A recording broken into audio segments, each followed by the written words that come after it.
Hi everyone, hope you're all well. Just thought I'd show you guys around a refurbishment we're just starting now in the before stage, before it all gets ripped to pieces and then hopefully put back together again looking a bit nicer. So I'll give you a bit of a guided tour and I'll hopefully try and help you understand how you can better price up your refurb costs, because sometimes the cost will depend on the level of finish you're looking for.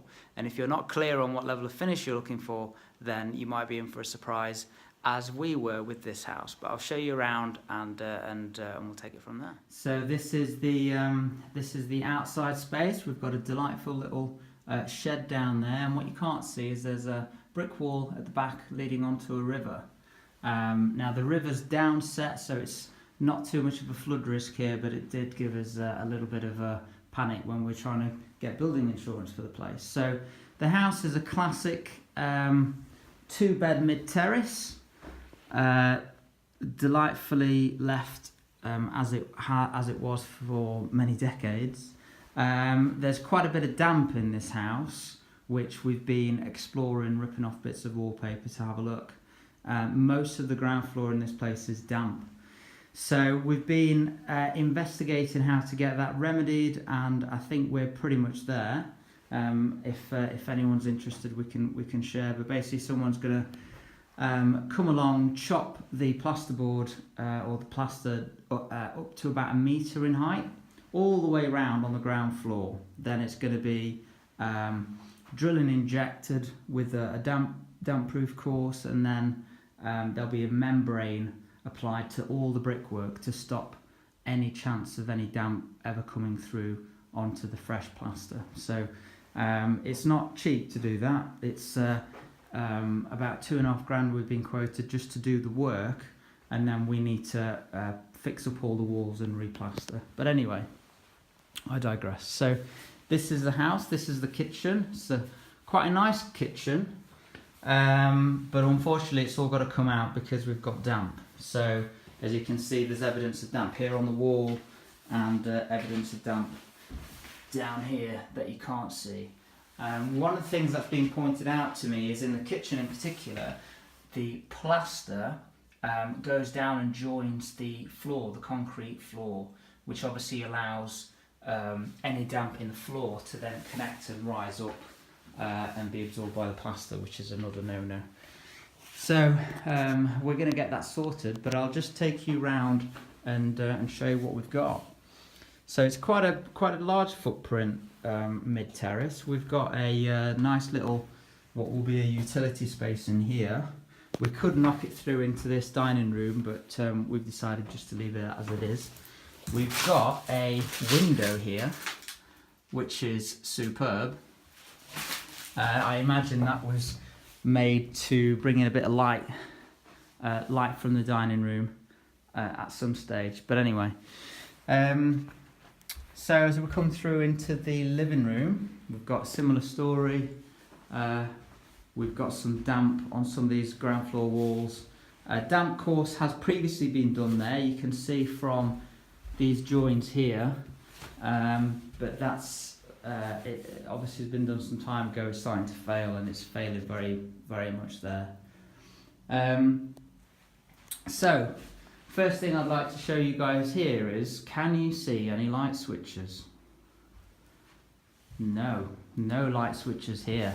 And it's the same story in the dining room. No light switches in the dining room anywhere. So that's causing us a bit of a problem, because we need light switches in rooms. People like to turn the lights on and off. The only light switches in the whole of the ground floor are here. So you've got to trundle through the house in the dark, whether it be the front door or the back door, and then try and put the light on in the dark with your muddy boots on or whatever. So we're going to have to rewire the house just to sort out the light switches, amongst other things. We've also got issues with the plug sockets as well. We've got some external trunking, which I'll show you around here. Same is true upstairs too. So these, it's a little bit overexposed, but that sort of trunking and those plug sockets are no good. So we're going to rewire, put the plug sockets where they need to be, and it's the same story upstairs. So bear that in mind whenever you're looking at a refurb. Try and look where the actual light switches are on the plug sockets. But looking through into the hallway, you can see this is a story we've got in the whole house. We've got a lot of wood chip here.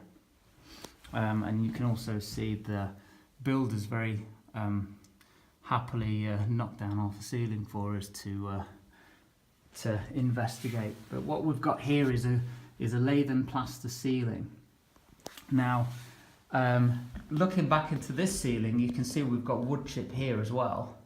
And the issue with wood chip on ceilings is, with lath and plaster ceilings, as soon as you try and scrape off the wood chip, you're going to just bring the plaster with it. So realistically, the cheapest and most efficient way of sorting out a ceiling is actually to overboard it, to stick new plasterboard over the top and then skim that. But it's worth bearing that in mind as well, especially when it comes to ceilings. Now with walls, you can, with a lot of elbow grease, scrape off wood chip from walls, but nobody likes that job because it's an absolute pain in the arse. And the other thing you'll have is you can't be sure what the finish on the plaster is going to be like, or even if the plaster is going to stay on when the wood chip comes off. So we've got to pretty much budget for skimming over where the wood chip was, because of the level of finish we're looking to have on this house. I'll show you through in this cupboard. Got some dodgy floorboards there, but nothing too bad. So this house has ended up being a little bit more of a job than we anticipated, and the reason for that is this house is actually very special for us because we completed on this house on the day our son Aidan was born.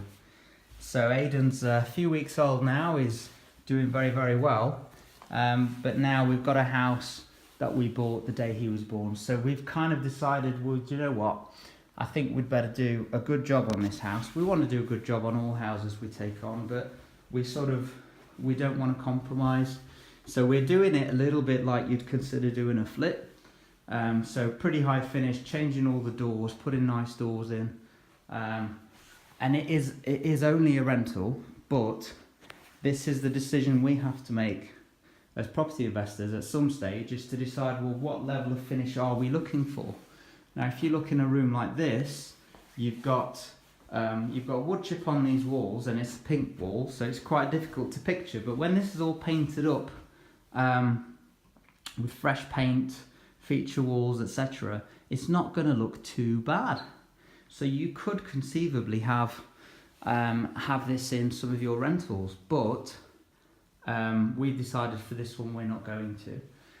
Plus, because if you're thinking of rewiring them when channels are cut out of the walls, it's just going to look awful. So it's a good idea to consider doing that at the same time.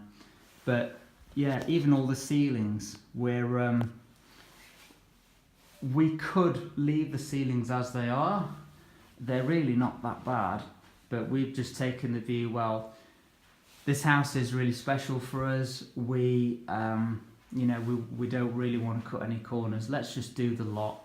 And it's important to remember the comparables that we bought this house against. The house next door was sold for 104,000, and we picked this up for 75,000. So when a valuer is going to come around and have a look at it, they're not going to miss details like we've got wood chip everywhere and theirs is all freshly plastered. So you've got to bear some of these things in mind. Now this house is going to be a 3-bed, so pretty much where this carpet line goes, that's going to be a partition wall, and the third bedroom is going to go there, and I'll show you where that space is coming from. So we've got a very, very long bathroom here, 4.5 meters long. This is over a general or alleyway. So what we're going to do is basically bring the bathroom in a bit. It's going to end pretty much where that bar is, I guess. And then that's going to leave us with a space there. It's going to be about 2 meters square, which is going to connect through to a little doorway we're going to put in here.